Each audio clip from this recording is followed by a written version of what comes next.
एक कभी कभी किस्मत दूसरा मौका देती है, लेकिन इस बार कहानी कोई और नहीं, वो खुद लिखेगी। मौत के बाद एक नई शुरुआत, बीते जख्मों के साथ और बदले की खामोश कलम। ये सिर्फ रीबर्थ नहीं है, ये है new life written by her. एक अपार्टमेंट में जहां चारों तरफ अंधेरा ही अंधेरा था, वही एक लड़की उस अपार्टमेंट के हॉल में रखे सोफे पर लेटी हुई थी। वो कांप रही थी। थोड़ी देर बाद वो एक चीख के साथ उठकर बैठ जाती है और वो हाफ रही थी। उसकी आंखों में एक डर था। थोड़ी देर बाद वो थोड़ी नॉर्मल होती है, तब उसकी नज़र अपने आसपास जाती है तो वो अपने पास रखे फ़ोन को उठाकर देखती है और आज की तारीख देखकर वो हैरान हो जाती है और वो हकलाते हुए बोलती है, ये क्या है? ये मैं 3 साल पीछे कैसे आ गई? नहीं, ये नहीं हो सकता है।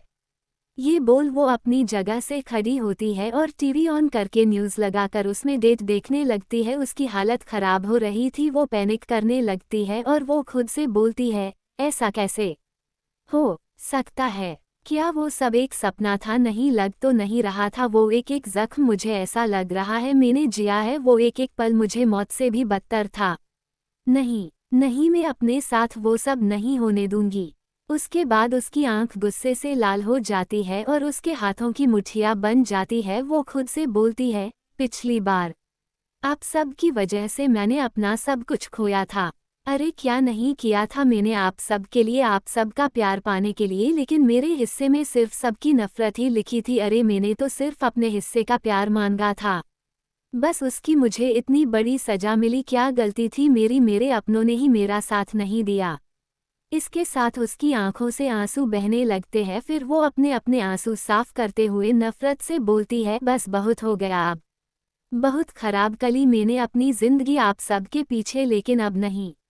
अब आपको एक नई अनामिका को देखने को मिलेगा, जिसकी जिंदगी में आप लोगों का कोई वजूद नहीं होगा। आपने मुझे ठुकराया था ना, आज मैं आप सबको ठुकराती हूँ आपसे, और अभी से मैं सिर्फ अनामिका हूँ। ना ही मेरे पीछे कोई सरनेम है, ना ही मेरा कोई अपना। अब से मैं एक अनाथ हूँ जिसके लिए खुद से ज्यादा किसी की अहमियत नहीं है।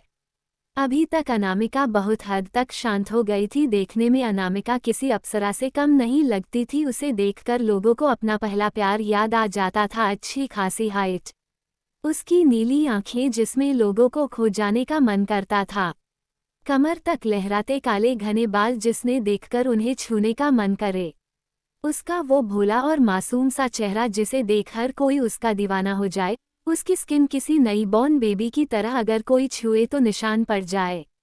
अंडस को ये बहुत ही शांत और कम बोलना पसंद करती है। इन्हें अपनी फीलिंग और बातें दोनों एक्सप्रेस करना नहीं आता है।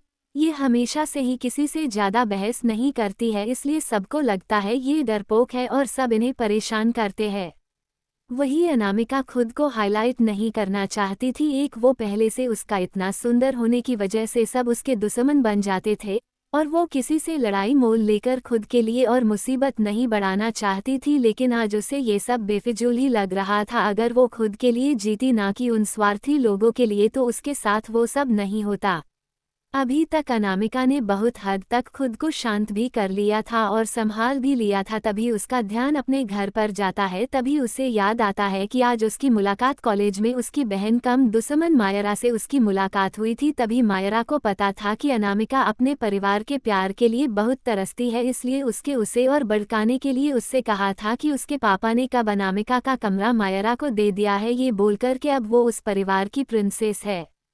ये जानने के बाद अनामिका का तो दिल ही टूट गया था। वो घर आकर बहुत रोई थी और गुस्से में घर का सारा सामान फेंक दिया था। उसे याद था आज के ही दिन से उसकी बर्बादी शुरू हुई थी। जब वो इसका जवाब मांगने अपने घर गई थी तो अनामिका से अपना गुस्सा बर्दाश्त ही नहीं हुआ था। उसने वहां जाकर बहुत तमाशा किया था और मायरा से सबको और भड़का दिया था, उसके परिवार को उसके खिलाफ, और उन लोगों ने अनामिका को धक्का मारकर घर से बाहर फेंक दिया था।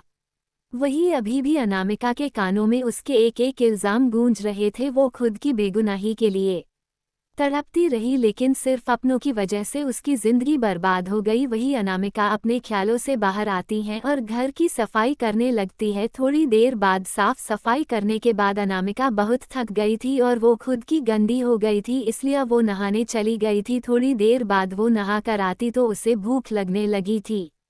इसलिए वो किचन में अपने लिए कुछ बनाने लग जाती है। थोड़ी देर बाद उसने खुद के लिए पोहा और चाय बनाई और उसे लेकर बालकनी में बैठ गई और खाने लगी।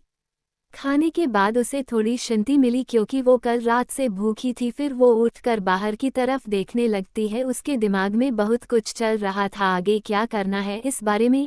वो अभी अपने में खोई हुई थी कि तभी उसे कुछ आवाज़ आती है। वो उस तरफ देखती है जहाँ से आवाज़ आ रही थी। ये आवाज़ उसके नीचे वाली बालकनी से आ रही थी। वहाँ एक लड़का जो उसकी की उम्र का था, उसके गोद में एक बच्चा था जो देखने में बहुत क्यूट था। वही उन्हें देखकर अनामिका के चेहरे पर मुस्कान आ जाती है, लेकिन उसकी आंखें नम हो जाती है। वो लड़का, उसका नाम नितिन था, जो उसके ही कॉलेज में उसका सीनियर था, जो अनामिका के साथ हमेशा ही खड़ा रहा है उसे प्रोटेक्ट करने के लिए, लेकिन सीक्रेटली, क्योंकि अनामिका हमेशा से ही अकेली रही थी इसलिए वो किसी को खुद के पास नहीं आने देती थी। जब नितिन ने उससे बात करने की कोशिश करी थी तब अनामिका उसे हमेशा ही इग्नोर कर देती थी, लेकिन नितिन ने कभी भी उसे अकेले नहीं छोड़ा। वही अनामिका भी जब बालकनी में होती थी तो नितिन को परेशान करने के लिए ऊपर से उस पर पानी फेंकती थी। वही ये याद करके अनामिका के चेहरे पर मुस्कान आ जाती है, लेकिन तभी उसको उसका खराब बिहेवियर याद आता है। ये याद आते ही उसकी मुस्कान उसके चेहरे से चली जाती है। फिर वो बालकनी से अपने कमरे में चली जाती है और अपना अकाउंट देखने लगती है, क्योंकि उसे अभी अपनी कॉलेज फीस भी भरनी थी। वैसे तो हर साल अनामिका की कॉलेज फीस जमा हो जाती थी उसके पापा के असिस्टेंट उसके पापा के कहने पर, लेकिन अब वो उनसे कोई रिश्ता नहीं रखना चाहती थी, ना ही उनसे कोई मदद लेना चाहती थी।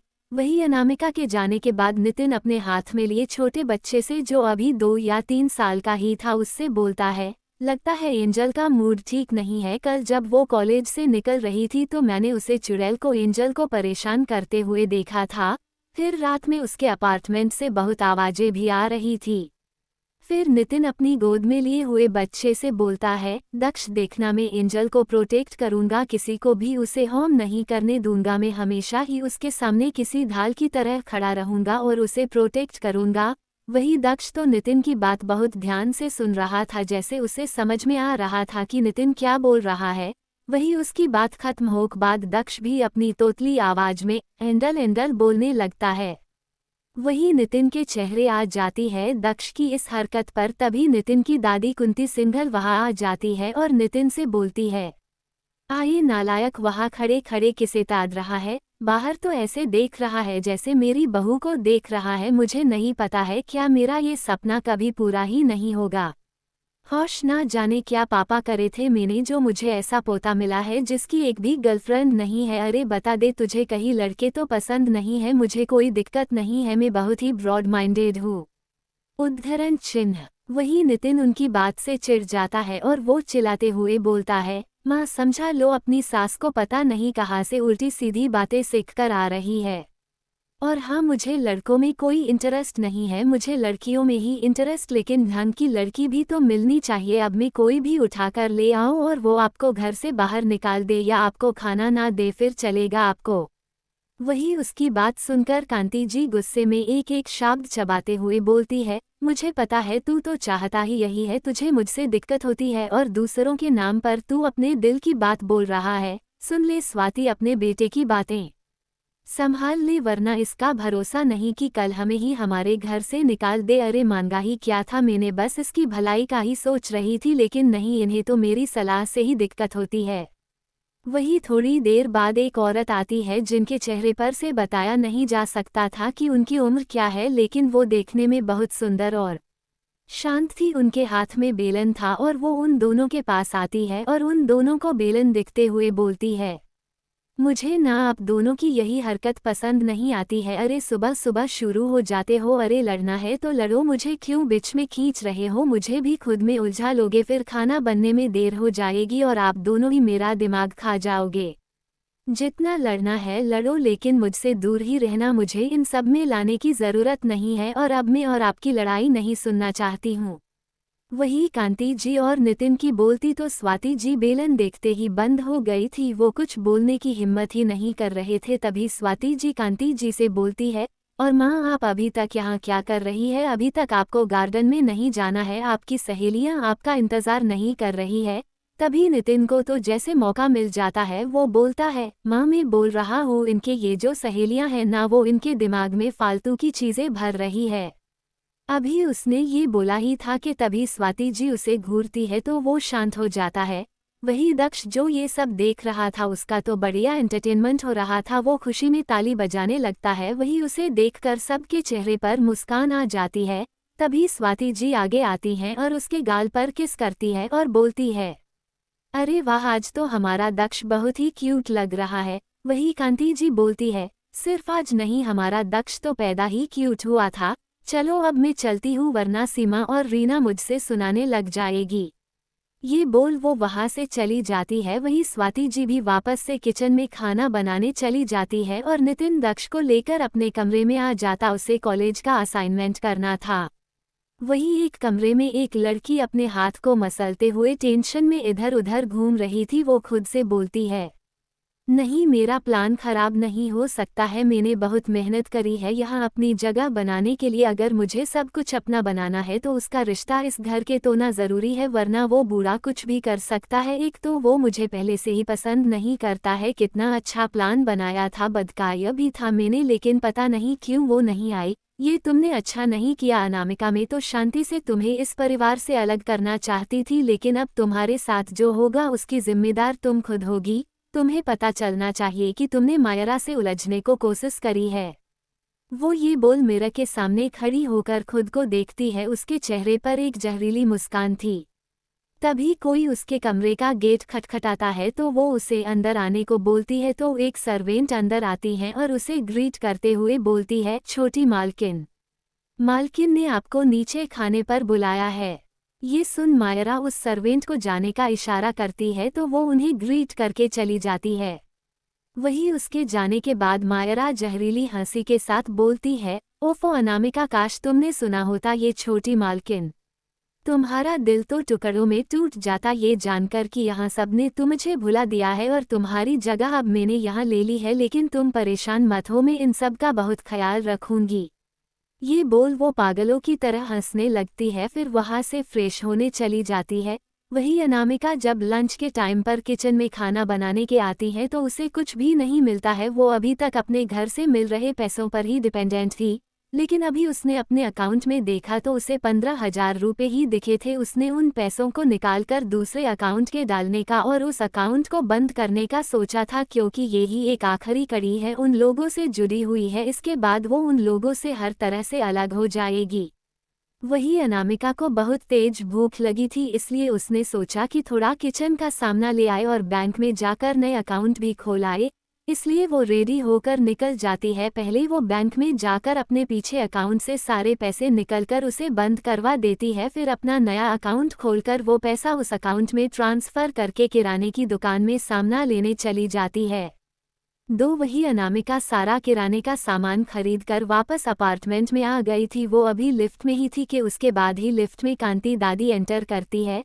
वही अनामिका का ध्यान जैसे ही उन पर जाता है उसकी आंखों नम हो जाती है। उसे अपने पिछली जिंदगी याद आ जाती है। उद्धरण चिन्ह डॉट। जहां एक बार अनामिका अपने डेड से मिलकर अपने अपार्टमेंट आ ही रही थी, वो बहुत टूटी हुई थी। उस दिन मायरा ने अनामिका पर उसके किडनैप का इल्ज़ाम लगाया था। अनामिका से सबको बहुत समझाया था कि उसने ऐसा कुछ नहीं किया, लेकिन जैसे सबको तो अनामिका पर भरोसा ही नहीं था। सबने अनामिका को बहुत सुनाया था और उससे उनके परिवार से हमेशा के लिए निकाल दिया था। वो बिना किसी मोटिव के चली ही जा रही थी, तभी एक कार आकर उसे टक्कर मारकर चली जाती है। इसे भी मायरा ने ही प्लान किया था। तभी वहां से कांति जी, नितिन और स्वाति जी भी वहीं से जा ही रहे थे कि तभी उनका ध्यान अनामिका पर जाता है। वो लोग तुरंत अनामिका को लेकर हॉस्पिटल पहुंचते हैं। वहां अनामिका का ऑपरेशन स्टार्ट होता है। तभी नर्स बाहर आती हैं और सबको देखकर बोलती है, देखिए पेशेंट की कंडीशन बहुत क्रिटिकल है और हमारे ब्लड बैंक में उनका ब्लड नहीं है।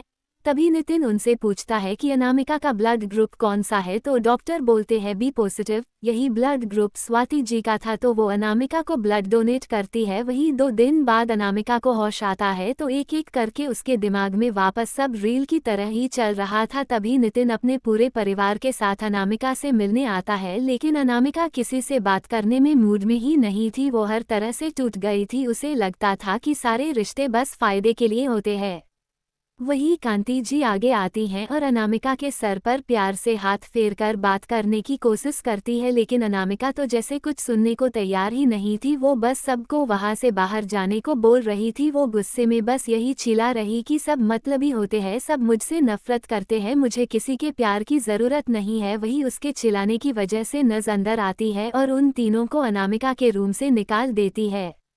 उसके बाद जब थोड़े दिन बाद अनामिका को डिस्चार्ज मिलता है, तब भी नितिन अनामिका को लेने आया था, क्योंकि उसे अनामिका की बहुत फिक्र रहती थी। उसने अनामिका के बारे में घर पर बता दिया था। तब स्वाति जी ने उसे अनामिका को लाने को बोला था, लेकिन अनामिका ने उसे पूरी तरह से इग्नोर कर दिया था। वो लोग हमेशा ही अनामिका से बात करने की कोशिश करते थे, उसके बारे में जानने की कोशिश करते थे, लेकिन अनामिका अब बहुत हद तक टूट गई थी। उनका ऐसे बार बार उसकी केयर करना अनामिका को सब ड्रामा ही लगता था। वही जब अनामिका को मायरा ने पकड़ लिया था, तब कांति जी उसे देख लिया था। वो अनामिका को बचाने भी आई थी, लेकिन एक गुंडे ने धक्का दे दिया था, जिससे कांति दादी का सर वहां रखे पत्थर पर लगता है और वो वही गिर जाती है। वही अनामिका उन्हें बचाने के लिए जाना चाहती थी, लेकिन वो उन गुंडों की गिरफ्त में थी। तभी वहां नितिन भी आ जाता है। वो अनामिका को छुड़ाने के लिए कोशिश करता है तो वो नितिन को शूट कर देते हैं। वही अनामिका ये देखकर बहुत टूट गई थी कि कैसे जो उसका परिवार उसे उसकी फिक्र ही नहीं है। वो लोग तो खुशी से जी रहे होंगे और यहाँ जिन लोगों को उसने इग्नोर किया, क्या क्या नहीं कहा खुद से दूर रखने के लिए, लेकिन आज उसे उसके परिवार की जरूरत थी, लेकिन आज उसकी मदद के लिए वो लोग लड़ रहे थे और उसकी वजह से आज उसकी हालत खराब थी। उद्धरण चिन्ह। वही अनामिका कुछ आवाज से होश में आती है। ये लिफ्ट बंद होने की आवाज थी। वही कांति दादी अंदर आ गई थी। वो बहुत खुश मिजाज थी, इसलिए वो सामने से अनामिका से बात करने के लिए बोलती है, बेटा आप यही रहते हो क्या? आपको यहाँ देखा नहीं क्या? आप यहाँ नए रहने आए हो? तो अनामिका बस एक मुस्कान के साथ बोलती है, नहीं मुझे काफी टाइम हो गया है यहाँ आए हुए, मैं 4th फ्लोर पर ही रहती हूँ। तो कांति दादी बोलती है, मतलब बेटा आप हमारे फ्लो के ऊपर वाले फ्लो में रहते हो, लेकिन बेटा हमने आपको ज्यादा देखा नहीं। वही उनकी बात सुनकर अनामिका के चेहरे पर एक दर्द भरी मुस्कान आ जाती है, लेकिन वो जैसे तैसे करके खुद को संभालती है और बोलती है, वो मैं कॉलेज जाती हूँ इसलिए बिजी रहती हूँ। तभी 3rd फ्लो आ जाता है। वही कांति दादी अभी बाहर निकल ही रही थी कि तभी उसे चक्कर आ जाता है। वो गिरने ही वाली थी कि तभी अनामिका उन्हें पकड़ लेती है और उन्हें संभालते हुए उन्हें बाहर लेकर आती है और बोलती है, दादी आपको क्या हुआ? सब ठीक है ना? लगता है आपका बीपी लो हो गया होगा या फिर ज्यादा देर बाहर रहने की वजह से हुआ होगा। वही कांति दादी का तो अनामिका को खुद को दादी कहना बहुत अच्छा लगा, उन्हें अपनापन सा फील हुए। वही अनामिका उन्हें संभालते हुए उनके घर के सामने ले जाती है और डोरबेल प्रेस करती है तो स्वाति जी गेट खोलती है। वही जब वो देखती है कि कोई लड़की दादी को सहारा लेकर आ रही है तो वो घबरा जाती है और पूछती है, माँ क्या हुआ? आप ठीक हो क्या? क्या हुआ है? वही उनकी बात सुनकर कांति जी उन्हें शांत करते हुए बोलती है, सारे शांत हो जा, टेंशन देवी में ठीक हूँ, बस अभी धूप से चल कर आई हूँ ना, तो थोड़े चक्कर आ गए थे बस। वही अनामिका तब तक उन्हें लेकर घर के अंदर आ गई थी। वो दादी को शांति से सोफे पर बैठती है और फिर उन दोनों को देखकर बोलती है, अच्छा अब मैं चलती हूँ। तब जाकर स्वाति का ध्यान अनामिका पर जाता था। उन्हें वो बहुत प्यारी लगती है, देखने में भी अनामिका किसी डॉल से कम नहीं लगती थी। उसे देखकर ऐसा लगता था कि अगर किसी ने उसे छू भी लिया तो वो गंदी हो जाएगी। वही स्वाति जी अनामिका को देख प्यार से पूछती है, बेटा आप कौन? क्या आप इसी बिल्डिंग में रहते हो? उन्होंने अभी ये पूछा था कि तभी कोई चिल्लाता है, बंदरिया तू यहाँ क्या कर रही है? क्या अब तू मुझे परेशान करने के लिए मेरे घर आ गई? जब सब उस तरफ देखते हैं तो वहाँ नितिन दक्ष को अपनी गोद में लेकर खड़ा था। वही स्वाति जी उन्हें डांटते हुए बोलती है, ये क्या तरीका है बात करने का? कितनी प्यारी बच्ची तो है। वही नितिन उन्हें टोंट करते हुए बोलता है, माँ आप जो रोज सुबह मुझे पूछती है ना कि मैं बालकनी में पौधों को पानी देने जाता हूँ या खुद को नहलाने, वो कोई और नहीं ये ही बंदरिया ही करती थी। रोज मुझे बालकनी में पानी डालकर मुझे दोबारा नहला देती है। वही जब अनामिका नितिन को खुद पर पूरा ब्लामे डालते हुए देखती है तो वो खुद को डिफेंड करते हुए बोलती है, वो तो मैं तुम्हारा दिमाग शांत करने के लिए ऐसा करती थी। तुम कितनी बक बक करते रहते हो और क्यूटी भी तुम्हारी बकवास सुनकर परेशान हो जाता है। मैं तो तुम्हारी बकवास बंद करने के लिए ही ये सब करती थी। वही उसकी बात सुनकर नितिन उसे चुप कराते हुए बोलता है, ओ ये बंदरिया, तेरे कहने का क्या मतलब है? मैं बकवाद करता हूँ और दक्ष को पकाता हूँ, तू रुक, मैं तुझे बताता हूँ। ये बोल नितिन दक्ष को दादी को देता है और उसे पकड़ने के लिए पीछे भागने लगता है।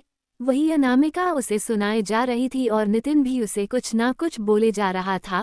वही स्वाति जी और कांति दादी अपनी नम आंखों से उन दोनों को ही देख रहे थे। वही कांति दादी नम आंखों से ये देख बोलती है, स्वाति, कितने समय बाद हमारे घर में खुशियाँ आई है ना? सही में ये बच्ची हमारी खुशियाँ लेकर घर आई है। देखा ना तूने, हमारा नितिन जिसने ऐसे मजाक मस्ती करना ही छोड़ दिया था, इतने टाइम बाद उसे ऐसे देख अच्छा लग रहा है। वही स्वाति जी भी उनकी बातों में हाँ मिलाती है। तभी उन सब के कान में दक्ष की खिलखिलाने की आवाज़ सबके कान में पड़ती है। वही स्वाति जी, कांति जी, नितिन तो हैरानी से दक्ष को देख रहे थे, क्योंकि दक्ष बाकी बच्चों की तरह खिलखिलाकर नहीं हंसता था, वो ज़्यादातर शांत ही रहता था। वही अनामिका जब दक्ष को इतना खुश देखती है तो वो स्वाति जी के पास आती हैं और उनसे पूछती है, क्या आंटी मैं क्यूटी को ले सकती हूँ? वही स्वाति जी सब दक्ष को इतना खुश देखती है तो अनामिका को दक्ष को दे देती है। वही दक्ष अनामिका की गोद में आते ही बोलता है, एंजल। वही कांति दादी, स्वाति जी और नितिन जब दक्ष को इतना खुश देखते हैं तो उन सब के चेहरे पर मुस्कान आ जाती है। वही नितिन बोलता है, माँ, मुझे ना हमेशा अनामिका में अपनी बहन नजर आती है, ऐसा लगता है कि मुझे मेरी बहन वापस मिल गई है। वही कांति जी और स्वाति जी भी नितिन की बातों को बहुत अच्छे से समझ रहे थे। वही थोड़ी देर खेलने के बाद अनामिका को भूख लगने लगती है, तब उसका ध्यान उन तीनों पर जाता है। फिर वो थोड़ा ऑकवर्ड होते हुए बोलती है, मुझे लगता है मुझे अब जाना चाहिए। वही स्वाति जी उनसे बोलती है, अरे बेटा, ऐसे क्यों जा रहे हो? अब आए हो तो कुछ खाकर जाओ। तभी अनामिका मना करते हुए बोलती है, अरे नन्ही आंटी, मुझे भूख नहीं लगी है, आप टेंशन मत लो, मैं बिल्कुल ठीक हूँ। तभी अनामिका के पेट से आवाज आने लगी। वही ये सुनकर अनामिका ऑकवर्ड हो जाती है।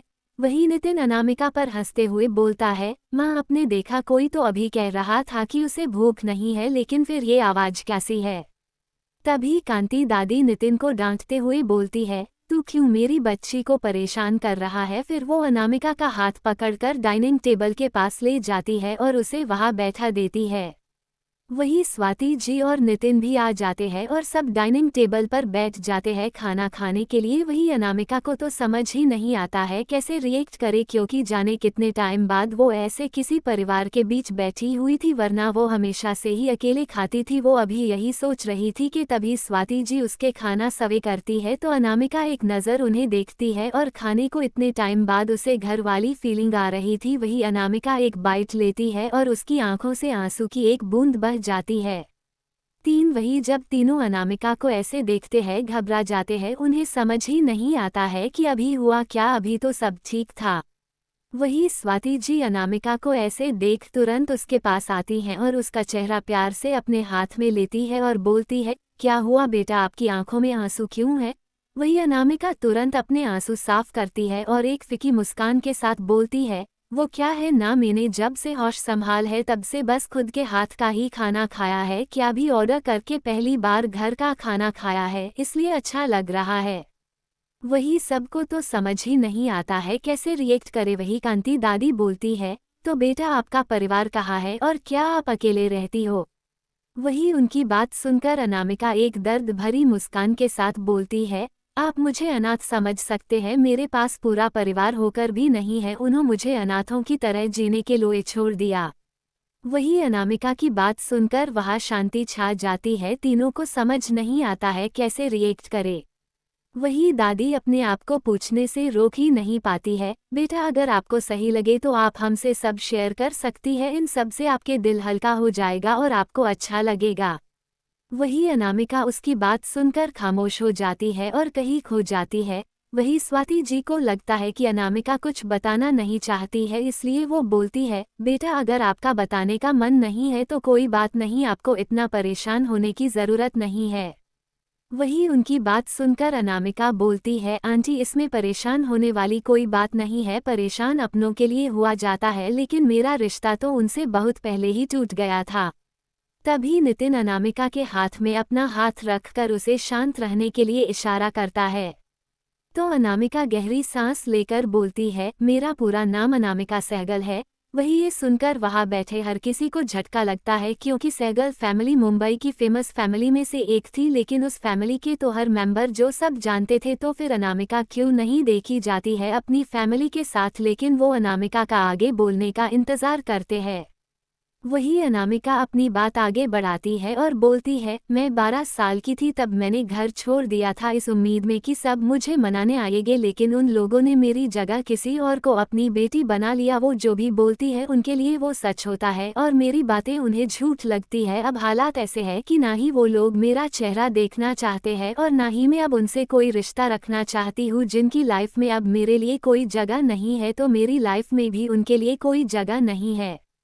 वही सब ज्यादा तो समझ नहीं आता है, लेकिन इतना तो जरूर समझ गए थे कि अनामिका की फैमिली ने उसके साथ कुछ तो गलत किया था। वही स्वाति जी अनामिका के सर प्यार से हाथ रखकर बोलती है, बेटा आपने आज तो कह दिया कि आपका कोई परिवार नहीं है, लेकिन आज के बाद आप ऐसा नहीं बोलोगी, क्योंकि आज से आप हमारी बेटी है। पता है, आपको देखकर ही हमें लगा था कि हमें हमारी खोई हुई बेटी वापस मिल गई है। वही ये सब बोलते वक्त स्वाति जी की आंखें नम हो जाती है। वही कांति जी और नितिन भी किसी पुरानी यादों में खो जाते हैं, उनकी आंखें भी नम थी। वही अनामिका को उनकी बात समझ नहीं आती है, लेकिन उसे समझ में ही नहीं आ रहा था कि कैसे पूछे। भले ही अनामिका उनसे पिछली जिंदगी की वजह से जुड़ी हुई थी, लेकिन उन लोगों के लिए तो अनामिका अभी भी अजनबी ही थी। वो उनसे अपने सवाल पूछने में झिझक रही थी। वही कांति जी उनकी आंखों में सवाल देख सकती थी, इसलिए वो बोलती है, बेटा हम आपके सवाल समझ सकते हैं, हम आपको बताते है ये हमारी पोती मीरा के बारे में। वो नितिन से 2 साल ही बड़ी थी, लेकिन नितिन और मीरा बिल्कुल बच्चों जैसे थे, हर वक्त मस्ती मजाक। हमारा एक बड़ा पोता भी है, लेकिन वो काम में ही बिजी रहता था। पहले हमारी हालात ठीक नहीं थी, तब मेरे बेटे नरेश मेहता ने बहुत मेहनत से मेहता कंपनी की शुरुआत करी थी। कंपनी अच्छी चल रही थी, सब अच्छा था, लेकिन एक दिन हमारी बेटी मीरा कॉलेज से घर आ ही रही थी कि तभी कुछ लोगों ने हमारी मीरा को किडनैप करके उसके साथ गलत हरकत करी। जब मीरा हमें मिली तो उसकी हालत बहुत खराब थी, लेकिन जैसे तैसे करके हमने उसे संभाल था, लेकिन वो डिप्रेशन में जा रही थी। वही मीरा इस घर की जान थी और नरेश तो उसे इस घर की लक्ष्मी मानते थे, क्योंकि मीरा के जन्म के बाद ही हमारी कंपनी में बहुत तरक्की की थी। लेकिन मीरा के साथ ये सब होना से नरेश भी डिप्रेशन में जा रहे थे और लगातार इससे हमारे बिजनेस में नुकसान हो रहा था। वही तब हमारे बड़े पोते ने उस कंपनी को संभाल। जब उसने कंपनी संभाली तो उसे पता चला कि नरेश के बिजनेस पार्टनर को शुरू से उसके साथ थे उसके दोस्त, वो ही उसे धोखा दे रहे थे। वो लोग कंपनी के सीक्रेट्स को बेच रहे थे, लेकिन नरेश तो कुछ समझने की हालत में ही नहीं था। वही धीरे धीरे कुछ टाइम बीता और हमें पता चला कि मीरा प्रेग्नेंट थी। इस बात ने मीरा को बहुत तोड़ दिया था। वही सबने उसे संभालने की कोशिश करी थी, लेकिन फिर थोड़े टाइम बाद मीरा ने अपने बच्चे को जन्म दिया। लेकिन मीरा कुछ भी बर्दाश्त नहीं कर पा रही थी, इसलिए उसने सुसाइड कर लिया। वही नरेश ये बर्दाश्त नहीं कर पाए और वो कोमा में चले गए। वही ये सब याद करके वहां बैठे हर किसी के आंखों में आंसू आ जाते हैं। वही अनामिका तो हैरानी से ये सब सुन रही थी, उसे नहीं पता था कि उन मुस्कुराते चेहरे के पीछे इतना दर्द छुपा हुआ है। वही स्वाति जी तो अपनी बेटी को याद करके रोने लगी थी। वही अनामिका तुरंत उन्हें गले लगा लेती है और बोलती है, आंटी अब आप मत रो, दीदी जहाँ भी होगी उन्हें बुरा लग रहा होगा आपको ऐसे देखकर। वही माहौल को नितिन इतना सेठी होते हुए देखता है तो सब नॉर्मल करने के लिए अनामिका से बोलता है, ओह ये नोटंकी, तू इतनी भोली बनने का नाटक मत कर, तू इन सबको अपने जाल में फंसा सकती है, लेकिन मुझे नहीं, मैं तेरे हर रंग से वाकिफ हूँ। वही अनामिका समझ रही थी नितिन क्या करने की कोशिश कर रहा है, इसलिए वो भी नितिन से ऐसे ही बोलती है, ओह हेलो, मैंने ऐसा क्या किया जो आप मुझे ऐसे सुना रहे हो। वही नितिन उसे अपनी आंखें छोटी करके घूरता है और बोलता है, आए ये भोली बनने का नाटक तो तू कर ही मत, मुझे अच्छे से सब पता है माँ दादी, एक बार कॉलेज में इस लड़की ने मेरे बैग में नकली छिपकली रख दी थी और पता है मैं कितना डर गया था और बुरे क्लास में हड़कंप मच गया था। और एक बार तो इसने मेरी शर्ट के पीछे मैं गधा हूँ ये लिखकर चिपका दिया था, और एक बार तो इसके आगे वो कुछ बोलता उससे पहले ही अनामिका उसे बीच में रोकते हुए बोलती है, हाँ तो आप भी कहाँ पीछे रहते थे, मेरी बुक्स छुपा देते थे, मेरे डेस्क पर कॉकरोच रख देते थे, वही नितिन और अनामिका वापस से शुरू हो जाते हैं। वही दक्ष को तो ये सब एक्साइटिंग लग रहा था, वो तो मजे से ये देख रहा था क्योंकि आज तक घर में ये सब ड्रामा नहीं होता था। वही खाना कहने के अनामिका सबसे बोलती है, अच्छा अब मैं चलती हूँ, कल कॉलेज भी जाना है तो उसकी भी तैयारी करनी है। वही कॉलेज की बात से नितिन बोलता है, अनु कल से तू मेरे साथ कॉलेज जाएगी। वही अनामिका मना करना चाहती थी लेकिन उसकी बात समझकर नितिन उसे रोकते हुए बोलता है, मुझे पता है कॉलेज में कितने लोग तुझे परेशान करते हैं, इसलिए अब मैं तुझे अपने साथ ले जाऊंगा और अब तो मैं तुझे पूरे हक से प्रोटेक्ट कर सकता हूँ क्योंकि अब तू मेरी बहन है। वही अनामिका को तो समझ ही नहीं आता है कैसे रिएक्ट करे। वही उसकी बात पर कांति जी और स्वाति जी भी अनामिका से बोलती है, हाँ बेटा कल से आप नितिन के साथ ही जाएगी। वही अनामिका मना ही नहीं कर पाई, वो हाँ बोल देती है। वो अभी जा ही रही थी कि तभी दक्ष जब अनामिका को जाते देखता है तो वो तुरंत बोलता है, एंजल।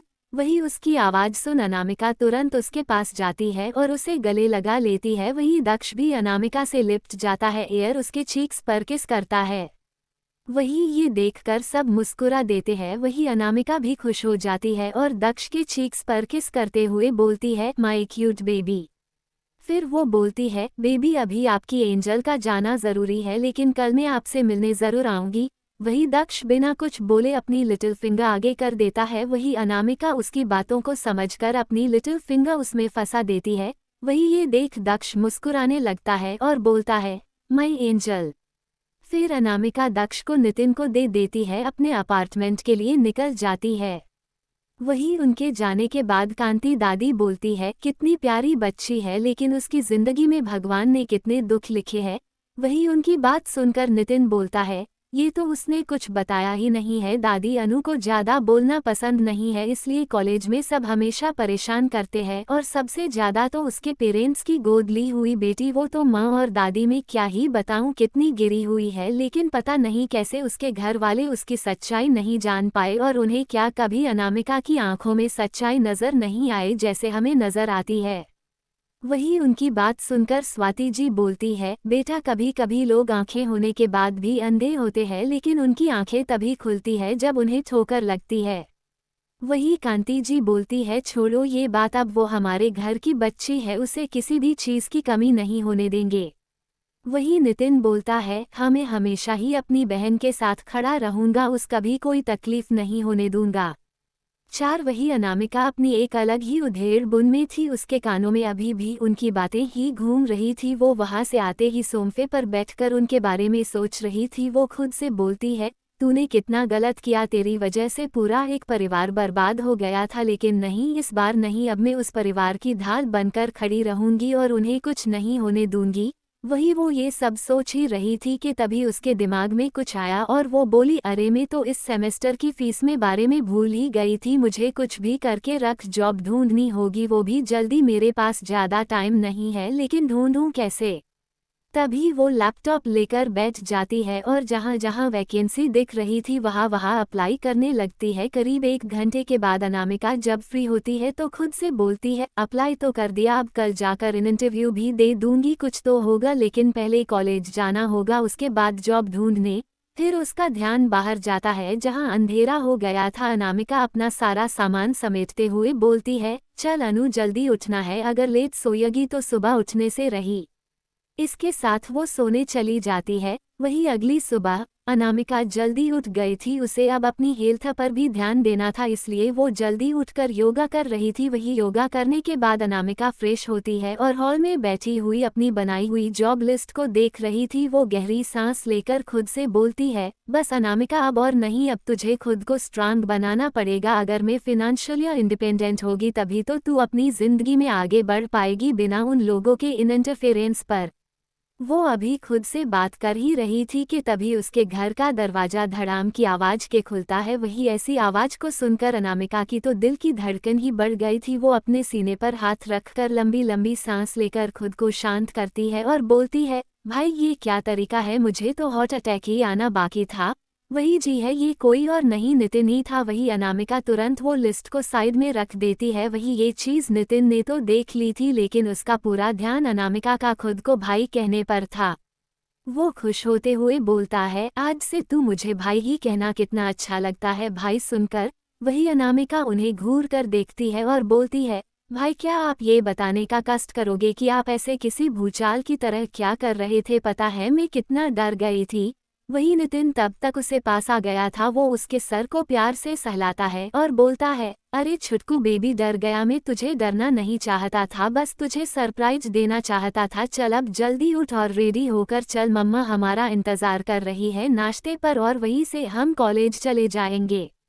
वही अनामिका को याद आता है कि कल ही आंटी ने बोला था कि अब से वो उनके यहाँ ही खाना खाएगी। वो ऐसा करना तो नहीं चाहती थी लेकिन वो स्वाति जी का दिल नहीं दुखाना चाहती थी, इसलिए वो अपनी जगह से खड़ी होती है और तुरंत अपना बैग लेकर आती है और नितिन के साथ निकल जाती है। वही दोनों इसमें भी लड़ रहे थे। वही वो लोग ऐसे ही लड़ते लड़ते घर पर पहुंच जाते हैं। वही उनको ऐसे देख स्वाति जी और कांति दादी के चेहरे पर मुस्कान आ जाती है। वही अनामिका कांति दादी के पास जाती है और उनसे लिपट जाती है और बोलती है, दादी देखो ना भाई परेशान कर रहे हैं, वो मुझे बंदरिया कह रहे हैं और आपको पता है ये धड़ाम की आवाज के साथ मेरे सामने आए थे, मैं कितना डर गई थी। वही नितिन भी उसे चिढ़ाते हुए बोलता है, हाँ तो मुझे थोड़ी पता था कि तेरा दिल इतना कमजोर है और मैं तो तुझे ही बोलूंगा बंदरिया। वही अनामिका चिढ़ते हुए बोलती है, दादी देखो ना भाई मुझे चिढ़ा रहे हैं। वही कांति दादी नितिन का कान पकड़ते हुए बोलती है, क्यों रे नालायक, तू मेरी बच्ची को क्यों परेशान कर रहा है? अगर अब तूने उसे परेशान किया था तो मुझसे बुरा कोई नहीं होगा। वही ये देख अनामिका खुश होते हुए उसे जीभ दिखाकर चिढ़ा रही थी। वही ये देख नितिन दादी से बोलता है, आ दादी दर्द हो रहा है और आप जिसकी साइड ले रहे हो उसे तो देखो कैसे मुझे चिढ़ा रही है।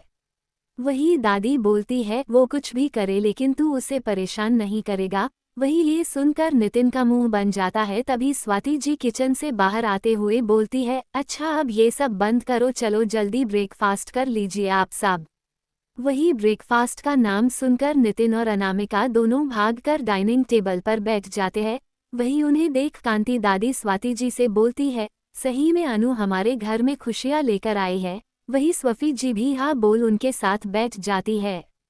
वही ब्रेकफास्ट देखकर अनामिका खुश हो जाती है और चहकते हुए बोलती है, वाओ आंटी आज तो आपने मेरे लिए मेरा फेवरेट ब्रेकफास्ट बनाया है, आपको पता है मुझे डोसा बहुत पसंद है।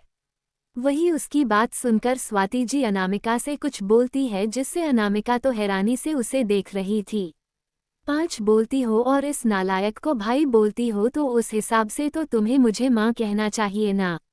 वही उनकी बात सुनकर अनामिका उन्हें हैरानी से देखने लगती है क्योंकि उसकी खुद की माँ ने उसने अपना नहीं समझा लेकिन यहाँ उसे उसके सारे रिश्ते मिल रहे थे। वो खुद से मन में बोलती है, क्या करती है तू अनु, तेरे पास पहले ही मौका था ये जिंदगी जीने का लेकिन नहीं, तूने तो उनका प्यार पाने के लिए अपनी जिंदगी तक खो दी। वही तेरा एक ये परिवार जो हमेशा से तेरे साथ था, है और रहेगा। वही वो अपनी सोच में खोई हुई थी कि तभी वो स्वाति जी की आवाज से होश में आती हैं जो उससे पूछ रही थी, कहाँ खो गई आप आरू? तभी वो होश में आती हैं और स्वाति जी को देखती है जो बड़ी उम्मीद से उसे देख रही थी और वो अनामिका से पूछती है, क्या बेटा आप हमारी बात मानेगी? वही उनकी बात सुनकर अनामिका नम आंखों के साथ हाँ में सर हिला देती है और बोलती है, माँ। वही ये सुनकर स्वाति जी बहुत खुश हो जाती है और अनामिका को अपने हाथ से ब्रेकफास्ट करने लगती है। वही ये देखकर नितिन इतने इमोशनल माहौल को मजाकिया बनाने के लिए बोलता है, माँ आपको आपकी परी बेटी क्या मिल गई? आप तो अपने मासूम और प्यारे बेटे को भूल ही गई, मुझे भी आपके हाथों से खाना है। वही उसकी नौटंकी देखकर सब हंसने लगते हैं। वही दक्ष जो दादी की गोद में बैठा था उसे ज्यादा समझ में तो नहीं आ रहा था लेकिन सबको हंसते देख उसके चेहरे पर भी बड़ी मुस्कान आ जाती है। स्वाति जी भी नितिन से बोलती है, हाँ मैं सिर्फ अपनी परी को थोड़ी खिलाऊंगी, अपने मगरमच्छ को भी खिलाऊंगी। वही उनकी बात सुनकर तो अनामिका की हंसी ही नहीं रुक रही थी। वही सब एकटक उसे ही देखने लगते हैं क्योंकि उन्होंने पहली बार ही उसे ऐसे खुलकर हंसते देखा था। वही अनामिका जब सबको ऐसे खुद को देखते पाती है तो झेप जाती है। फिर वो सब नाश्ता करने लगते हैं। वही नाश्ता करने के बाद स्वाति जी नितिन से बोलती है, नितिन तुम जाकर अपने पापा की दवाई देखाओ, कहीं दवाई खत्म तो नहीं हो गई है। वही ये सुन नितिन अपनी जगह से खड़ा होता है और अनामिका को पकड़कर अपने साथ ले जाते हुए बोलता है, चल तुझे भी मैं पापा से मिलाता हूँ, उन्हें बहुत अच्छा लगेगा तुझसे मिलकर। वही अनामिका को तो रिएक्ट करने का मौका ही नहीं मिलता है। वही नितिन उसे लेकर नरेश जी के कमरे में लेकर जाता है। वही जैसे ही अनामिका रूम में आती है तो उसका ध्यान नरेश जी पर जाता है। अनामिका को उनसे एक अलग ही अटैचमेंट फील हो रही थी। उन्हें देखकर अनामिका बता सकती थी वो अपनी जवानी में बहुत हैंडसम रहे होंगे। अभी भी उनके चेहरे पर एक अलग ही रूप देखा जा सकता था। देखने में तो वो अभी में हैंडसम लग रहे थे, लेकिन थोड़े कमजोर। वही नितिन उनके पास जाता है और उनका हाथ पकड़कर बैठ जाता है और उनसे बोलता है, पापा देखो मैं किसे लेकर आया हूँ आपको मिलाने के लिए। आपको पता है ये मेरी छोटी बहन है अनामिका, मैं इसे आरू बोलता हूँ। आपको पता है ये मुझसे लड़ती रहती है। वही जब अनामिका नितिन को खुद की शिकायत करते देखती है तो वो तुरंत चिढ़ते हुए बोलती है, भाई डोंट यू डेयर, आप पापा के सामने मुझे लड़ाकू नहीं बोल सकते हो। तभी अनामिका को याद आता है उसने अभी क्या बोला और वो शांत हो जाती है। उसके जहन में उसके पापा का ख्याल आ जाता है। वही नितिन इन सब से बेखबर नरेश जी से बात कर रहा था। थोड़ी देर बात करने के बाद वो अनामिका को देखता है जो कहीं खोई हुई थी। वो उसे आवाज देते हुए बोलता है, आरू कहाँ खो गई है तू। वही अचानक से अनामिका होश में आती है तो वो थोड़ा लड़खड़ा जाती है और वो गिरने वाली ही थी कि तभी वो बैग को पकड़ लेती है गिरने के डर से। तभी उसका हाथ नरेश जी के पैरों से टच हो जाता है। वही उसे ऐसे गिरते देख नितिन तुरंत आकर अनामिका को संभालता है और थोड़ी फिक्र में बोलता है, आरू तू ठीक है ना। वही अनामिका ने अब तक खुद को बहुत हद तक संभाल लिया था। वो बोलती है, भाई मैं ठीक हूँ। फिर वो बोलता है, अच्छा चल अब बहुत लेट हो गया है, हमारा फर्स्ट लेक्चर मिस हो जाएगा। वही वो दोनों उस रूम से वहां से निकल जाते हैं, लेकिन उनका इस बात पर ध्यान नहीं दिया कि जैसे ही अनामिका के हाथ नरेश जी के पैर को छुए थे तो उनके हाथ में थोड़ी सी मूवमेंट हुई थी, लेकिन दोनों का ध्यान इस बात पर नहीं गया था। वही वो दोनों बाहर जाते हैं और सबसे मिलकर कॉलेज के लिए निकल जाते हैं। वही वो लोग नितिन की बाइक से ही कॉलेज जा रहे थे। अनामिका तो ऑटो से जाने का सोच रही थी, लेकिन सबकी सख्त हिदायत थी कि वो नितिन के साथ ही जाएगी और आएगी। जैसे ही वो लोग कॉलेज में पहुंचते हैं तो सबका ध्यान उन पर चला जाता है, क्योंकि हर किसी की नज़र में अनामिका एक ऐसी लड़की थी वो किसी से ज़्यादा घुलना मिलना पसंद नहीं करती थी। वही नितिन भी कॉलेज का हैंडसम हंक था। वही कॉलेज की बहुत सारी लड़कियां उसकी दीवानी थी। वही आज उसे अनामिका के साथ देखकर तो बहुत सारी लड़कियों को जलन हो रही थी। वो लड़कियां तो अभी जाकर ही उसे वहां से हटाना चाहते थे। वही उन सबकी की नज़रों को नज़रअंदाज करते हुए नितिन और अनामिका कॉलेज के अंदर जा ही रहे थे कि तभी कोई आकर उसके सामने खड़ा हो जाता है। वही किसी को खुद के सामने खड़ा देख वो दोनों सामने वाले इंसान को देखते हैं तो दोनों उस इंसान को अपनी आंखें छोटी करके घूरने लगते हैं। ये तो बस शुरुआत थी उस नई जिंदगी की जो उसने खुद लिखनी शुरू की है। अगला अध्याय और भी खतरनाक होगा, क्योंकि अब कलम उसी के हाथ में है। मिलते हैं अगले पाठ में, चैप्टर 6 में।